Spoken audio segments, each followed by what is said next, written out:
فاختلف الاحزاب من بینہم، البتہ یہ ہے کہ گروہوں نے بڑے بڑے اختلاف کر ڈالے اس ایک معاملے پر. فویل للذین کفروا من مشہد یوم عظیم. سبحان اللہ. تو بہت بڑی ہلاکت ہے، ایک بہت بڑا منظر ہے قیامت کا، جس کو دیکھنا ظالموں کے کافروں کے لیے اس کی تاب لانا مشکل ہے. اسمع بہم و ابصر، بڑا یہ سنیں گے اس روز، بہت کیا زبردست سنیں گے یہ لوگ اس دن. وہ ابصر، اور کیا زبردست یہ دیکھیں گے، آنکھیں ان کی کھلی ہوں گی. یوم یأتوننا، جس روز یہ ہمارے پاس آئیں گے. لیکن الظالمون اليوم فی ضلال مبین، البتہ ظالم آج جو ہیں، جب فائدہ ہے اس آنکھیں کھولنے کا، کل آنکھیں کھل تو جائیں گی، کل کان سنیں گے تو بہت. سبحان اللہ. تو لا ينفع الذین ظلموا معذرتهم، لا ينفعهم ایمان، وہ ماننا، مطلب مانا تو خدا کی توحید کو مانا تو، لیکن سبحان اللہ خدا کی توحید ایسی چیز کو ماننے کا بھی ذرہ فائدہ نہ ہو، تو یہ ہے دنیا کی اہمیت. اس پہلو سے ہم کہتے ہیں دنیا آخرت سے بڑھ کر ہے.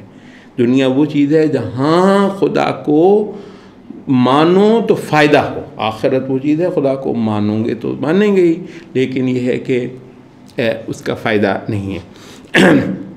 آج یہ لوگ کھلی گمراہی میں ہیں. اور یہ جو آیت ہے وَأَنذِرْهُمْ يَوْمَ الْحَسْرَةِ إِذْ قُضِيَ الْأَمْرُ، کہتے ہیں کہ قرآن مجید کے سب سے زیادہ خوف پیدا کرنے والے مقامات میں سے ایک مقام وَأَنذِرْهُمْ، خبردار کر دو ان کو ہے نبی، یوم الحسرت، یوم حسرت سے، قیامت کے ناموں میں سے ایک نام یوم الحسرہ، حسرتوں کا دن. اذ قضی الامر، جب فیصلہ ہی کر دیا گیا. وہم فی غفلت وہم لا یؤمنون، جبکہ آج یہ غفلت میں ہیں اور ایمان نہیں لاتے. کہ یوم کہ حسرت کسے کہتے ہیں؟ کہتے ہیں حسرت اس دکھ کو کہتے ہیں جب ایک چیز کے بارے میں اب کچھ نہ کیا جا سکتا. مطلب یہ اتنا بڑا زبردست موقع ہے یہ دنیا، یہاں مطلب ہے وہ جو غفلت ہے، سستی ہے، نہیں یہ عبادت نہیں ہوتی ہے، حرام نہیں چھوڑا جاتا ہے. سبحان اللہ. آپ ناز کریں گے اپنی قسمت پر اگر آپ نے یہ موقع سنبھال لیا، کیونکہ اس کا نام ہے حسرت. آپ کہیں گے کیا ہے جو میں نہ کر دوں، مجھے خدایا مجھے بس کیسے ہی میں دیکھ کیا کرتا ہوں. اذ قضی الامر، فیصلہ ہی ہو چکا ہے.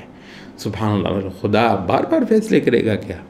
تو اس وجہ سے یہ جو دنیا ہے یہ ایسا زبردست ایک موقع ہے.